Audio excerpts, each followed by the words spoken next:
awesome. Okay, go right ahead. Sweet. Could I share my screen? I have it all on a Google Doc if that Yes, works. go right ahead. Yep, go right ahead. It's my third class. Okay. So I think I can figure out all of this, but do you know what AGD's business structure is? Oh, and actually, this is great. You can actually talk to Andrew about this just briefly, but Andrew can break down why he is the sole goodness, what is Andrew now? I'm so sorry. I'm blanking on what he is. But let me actually, while we're talking here, I'll just double check with him on the on there. But yes, go right ahead. You can keep going. I'll check in with Andrew. Cool. And then what is the physical layout of the office? I kind of got from the meetings that's like an L shape. And does that reflect like how people work with each other and how the firm operates? Yes. So yeah, I have to think for a second. Is it an L? Yes, it's an L shape. And yes, what we have is in the front, we have a conference room / gallery. That's a public facing component on purpose. When Andrew got this place with pretty large storefront presence, these leasing, he wanted to make that both our conference room for client meetings, team meetings, things like that. And then also a sort of rotating architecture gallery that would be a part of like Arch After Dark kind of feel. After you move past the conference room, which has these big barn doors continuing down the main space, he has what he calls the bullpen. And the bullpen has desks along each of the perimeter walls. And then in the center is a big set of layout work tables for trace sketches, laying out sets to review things, informal queuing of project deliveries. And then you end the sort of main volume of the space, you end with the sort of like, he's got the sort of project manager principal's desk area, which is sort of set up for dropping off things, sort of acting as a hub. That finally is sort of terminated by the kitchenette, and sort of, we'll call it this sort of informal making space there for snacks, lunch, whatever. And then as you hook around on the L, it's Andrew's office in the back, which has a smaller table for, could be very informal meetings if you like, but also another set of team meetings. And then the restrooms are back that way. But certainly the idea of the bullpen being the center of energy, that our clients are right around that, is not an accident, but also the barn doors give you at least a little bit of privacy as a bullpen member. If there's a meeting with a client or someone don't know that well, you're not like only on display. Super cool. I wish I could have seen the office. I know, but next year for sure you'll come by. It's gonna be awesome. Definitely. Okay. The next part is like about the Wood residence. Okay. So could you describe the project, the location, type of building? Yes. So the client approached us. They have a vineyard, and they'd approached Andrew about wanting something with a big wraparound porch. And the idea was, with a sort of wraparound porch, we'll call it. And by the way, we are an S corp. Just we are an S corp. So that's our business, our particular business structure. Andrew does have profit sharing, if you want to add that, which is not necessarily very common. He does talk about like bringing in projects. You bring in projects, you get a certain percentage of any profit made. So he really actively sort of recruits people to be a participating in the company, not a sort of top-down sort of feel.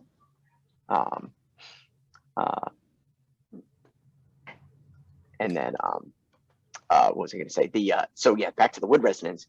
What we had was the client said, could we, with this sort of porch, all these views out in Templeton, sort of cascading hillsides that are there, they wanted to be able to have basically a big living kitchen space. You come in, big vaulted space, and then you flank with the sort of like private spaces on each side.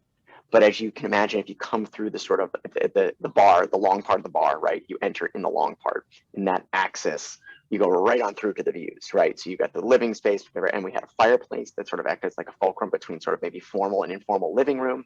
The kitchen is just off to the left, and the dining room is just off to the left of that other space. A bunch of built-in cabinetry and casework for entertainment. And things. And so that sort of hub space would allow them to have a certain public presence, a lot of hanging out. And then the sort of other the other part of the program with this porch also allows for, of course, more importantly, the sort of shading that you need in that hot summer months. But also with that wraparound porch, they could find different ways to sort of create private spaces for themselves, children, things like that, because different parts of the property have views to active parts of the winery. They have a place that you can rent out on the property. So there's a lot of like programming in the long, simple bar. And they call it sort of like informally the Australian farmhouse, which is essentially a roof that does this and that. But imagine it going all the way around doing that. So they basically had this sort of flare around the porch the whole way. And the other thing I should say is the client also found a way to work with their existing building footprint.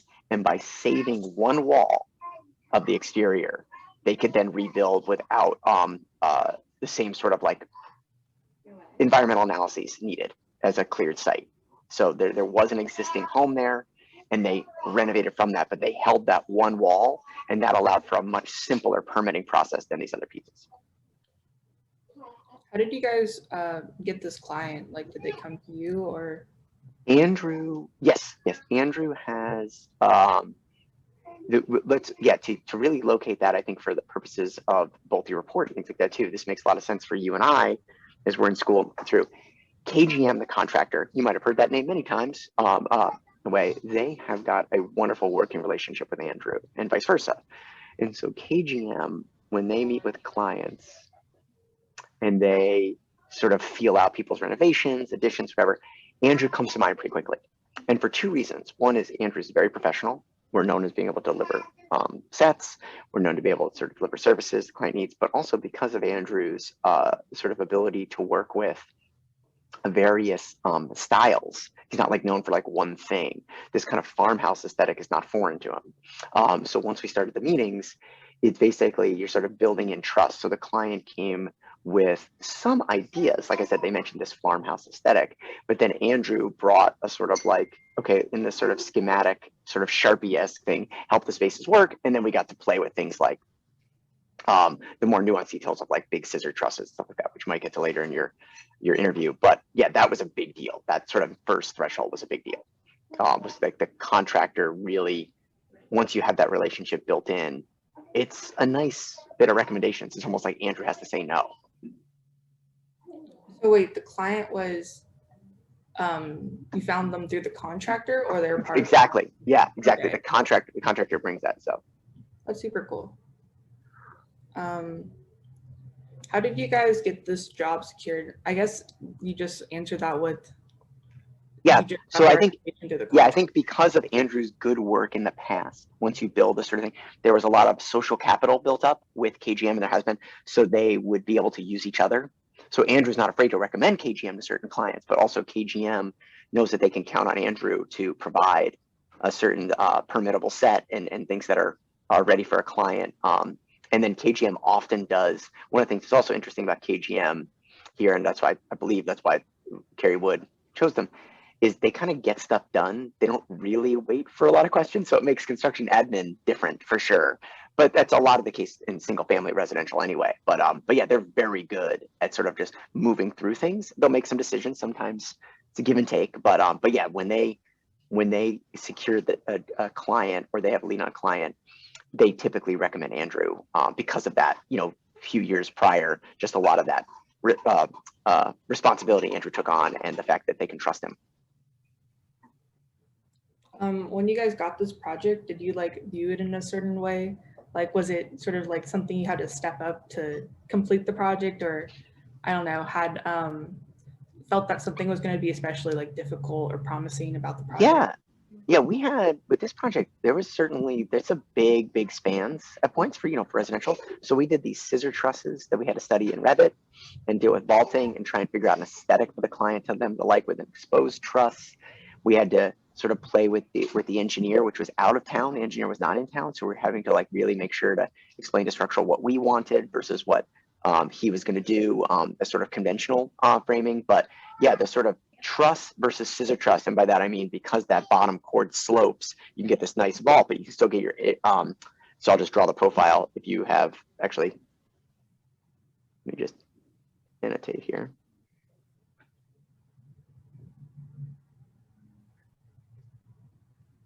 So that's the roof shape.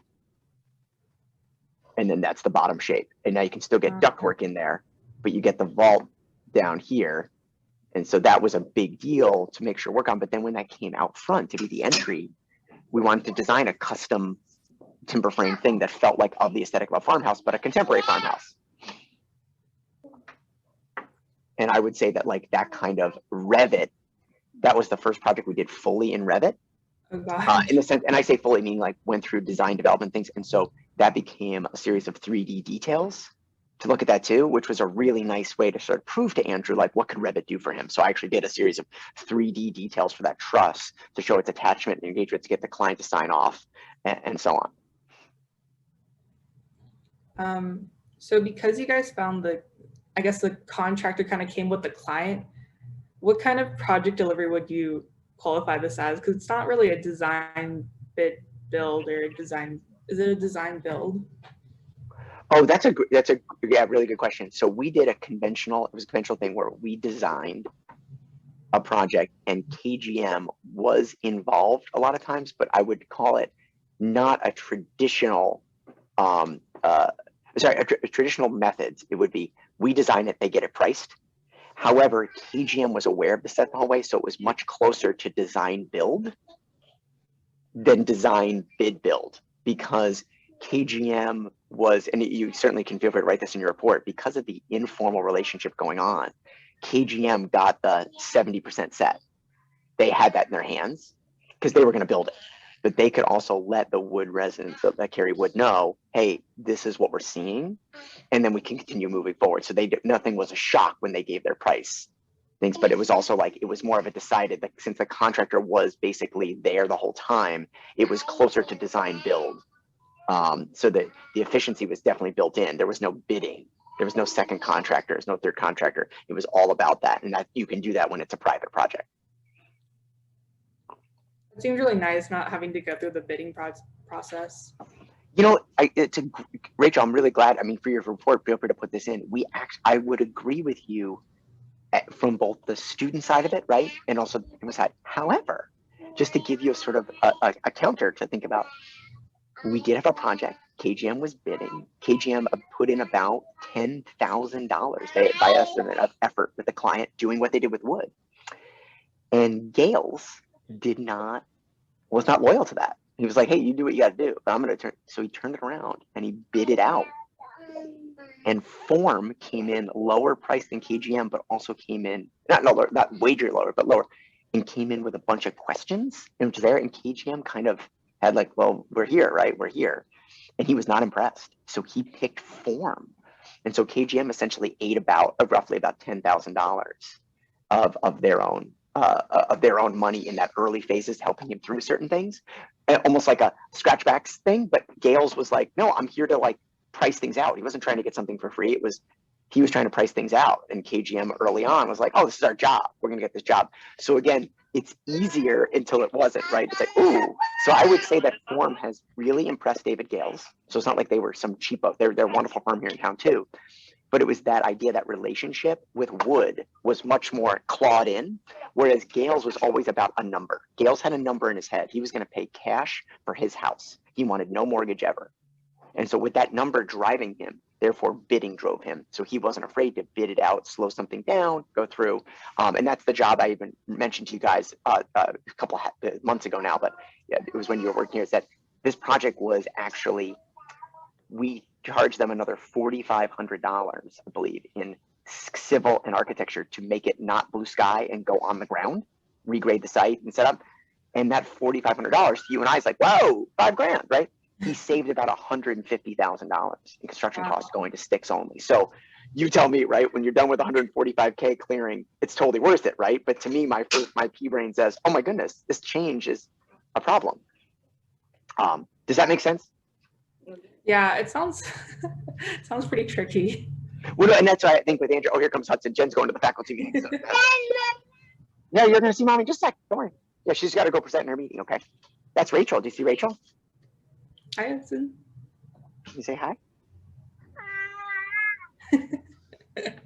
Okay, so now Hudson's a part of the interview. But yes, yeah, you're right. The idea, I think, with Andrew, and that's why I wanted to share that with you, here's that line, right, Rachel? So now let's be Andrew with that story I just told you. KGM was really frustrated. And they weren't mad at Andrew per se, but like Andrew got an earful on the phone about the stress of that.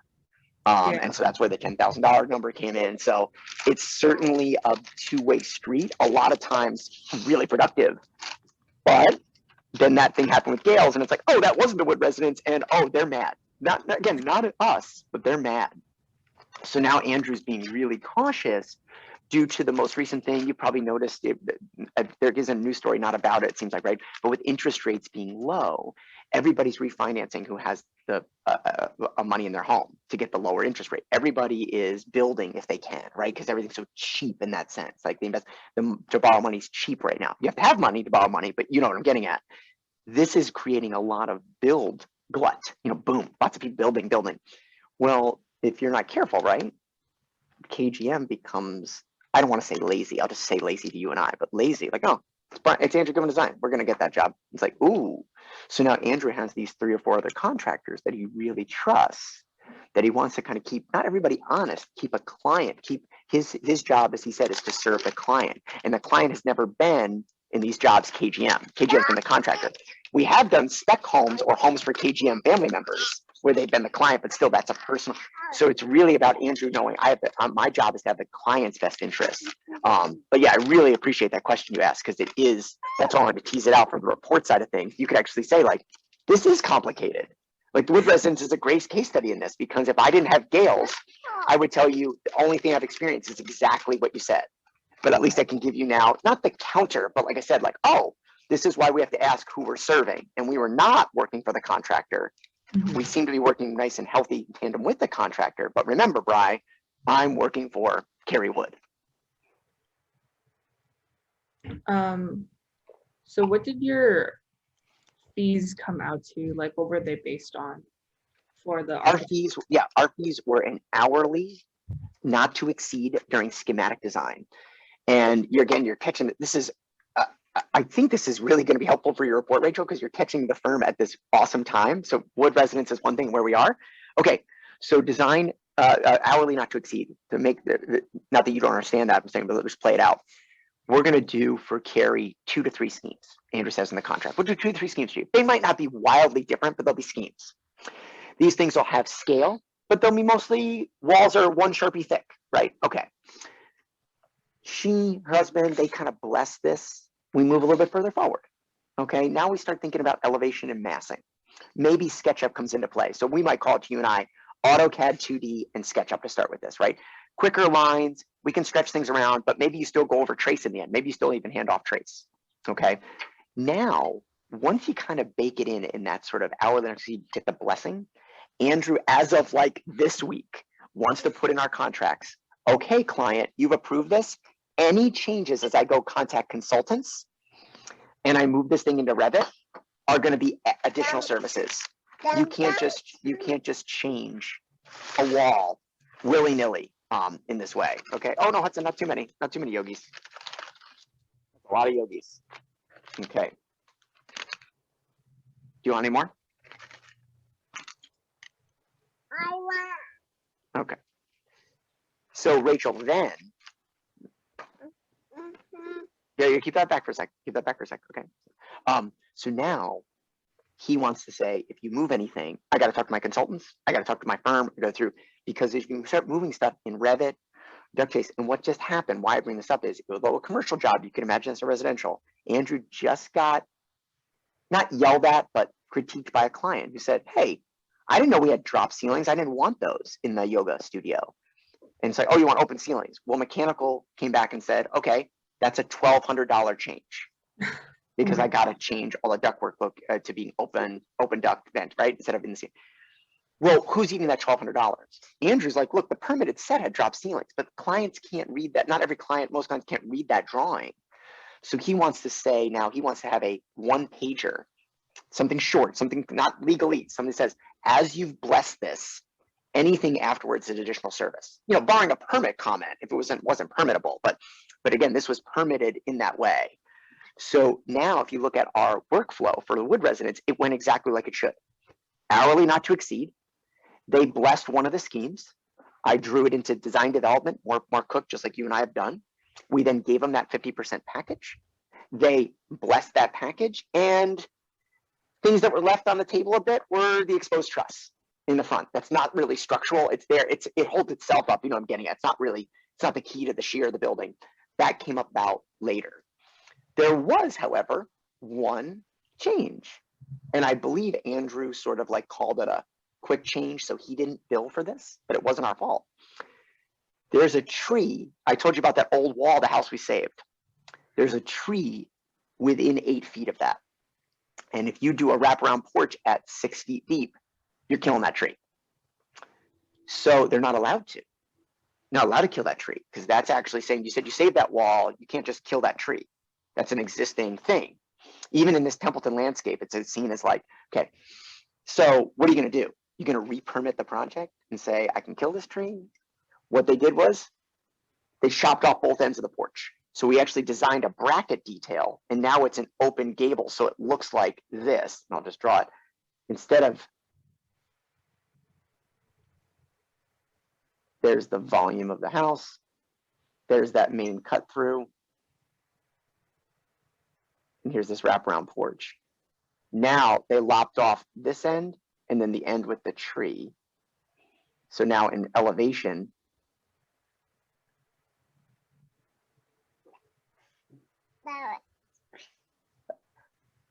you get that. So normally you'd see, if I'm looking at that, you'd see this thing instead normally would wrap around and that would be a roof sloping at you, right? But that's not there. And so that's the change. That would have been billable. You could say that that's billable. That's the client and architect discussing, but like they wanted this wraparound and it didn't satisfy. They're right here, honey. You can't have any more in the bag until we eat the rest of these. Yeah, so that, I think that's important to acknowledge that in that transition, and then once we're in CDs, that is a fee that Andrew has baked into the contract for the size of home, types of consultants. So we needed structural. We could do MEP ourselves, except for something that he just goes fully transparent is we have an electrical panel schedule done by a licensed electrician, have to. And then we have Title 24, as you know, done for consultancy to talk about like the environmental impacts of the project, make sure you're checking out. But the consultants were pretty skinny, but those things are all transparent. Structural fee, Andrew adds a very small percentage for coordination of that structural, got it, and coordination of that electrical. And structural has their own fee to us. So it's only us billing them, but we're with civil is under us in that project. That's not always the case, by the way. Mom back. Okay. The civil is not always under architecture, but in this project, civil's there, structural's there. They come through us. Sorry, Title 24. They come through us, and we add a small administration fee to review those drawings, which is in our purview, right? To make sure that we're getting truss spacing right, ductwork spacing, and so on. But because it's single family residential, KGM, we didn't do anything too crazy here. You know, it's not like we reinvented every wheel. They knew they had room in the trusses for ductwork to come down. They knew they could put units above each bathroom to go through. So, but that construction of hourly not to exceed, and then upon the blessing at DD, we kick into a CD chunk. And then for this project, CA, construction administration, is hourly because it's not necessary per the sort of way the relationship with KGM is. Some clients want to pay us for full CA, but that's typically going to be commercial and small commercial and up, just because of really the relationship a homeowner gets with a contractor. If it's your home, it's just really something you're out there a lot with, and you might inquire back to the architect, and that's why the hourly is better for both parties. CA fees, though, like on Guadalupe, are huge because Mike's got RFIs coming in every other day, you know, when this thing's in the thing. So that's baked in differently. But yeah, so that was the structure. Schematic is loosey-goosey, but you still don't exceed those hours without the client's blessing. You spend like 500 hours on it. But then you hit that. Then you get that blessing of one of those three schemes or a hybrid of the scheme. Bake it into the computer drawing, kind of give that more rigid drawing. And then the next thing you know, we get, here, honey, let's get you, can you pick these up? Can you pick those up down there? Tons of yogis down there. Yeah, so that sort of framework then becomes more of a general fee. So as a firm, Andrew would tell us, the more general fees we can get, the better. Even though hourly sounds great to you and I, it's terrible It's a terrible way to do a business because your hours, you can't keep up with the nuisance of things like half hour here, tinker there. You want that sort of like good percentage, not ridiculous high, just good percentage to sort of smooth out because you'll have spike weeks, whatever. And that's why you'll hear me talk about like Selenium and Big Canyon, somewhat related tangent just to locate you. That project has used up its cost a year, 2 years ago.